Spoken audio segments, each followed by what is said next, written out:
Maradona বলেছিলেন আমার জায়গা যে নিতে পারবে সে আর্জেন্টিনার সেরা খেলোয়াড় হতে পারবে। টেভেজ বলেছিল যে মেসিকে বুঝে না সে ফুটবল খেলাই বুঝে না। ব্রাজিলের পেলে বলেছিল মেসিকে কখনোই খারাপ খেলতে দেখিনি, সে সবসময় একই ধারে খেলে আসছে। পেপ গার্দিওলা বলেছিলেন মেসিকে নিয়ে কিছু লিখবেন না, না লিখে ওকে শুধু দেখে যান, কেননা কোনো কোচ বা সিস্টেম তাকে আটকাতে পারে না।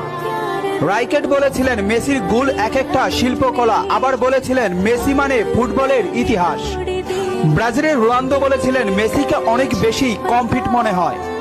ফিকো বলেছিলেন মেসিকে দেখা মানে অর্গজমের পর অবিশ্বাস্য। জাভি বলেছিলেন মেসি অন্যদের থেকে কতটা এগিয়ে এটা যারা বুঝে না তারা অন্ধ।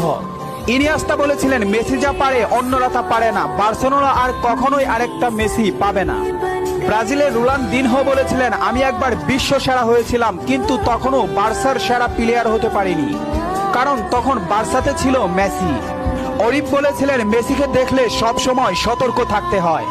ইব্রাহিম মুভিজ বলেছিলেন মেসির বাঁ পায়ে যথেষ্ট, ডান পায়ের কোনো প্রয়োজনই নেই।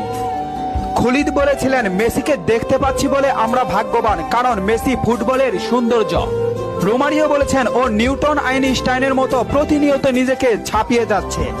আরজি বলেছেন লিওনেল মেসি বাস্তবে এত নম্র ও ভদ্র, অথচ মাঠে সে একটা আগুনের গোলা। স্টাকপ বলেছেন মেসিকে থামাতে গেলে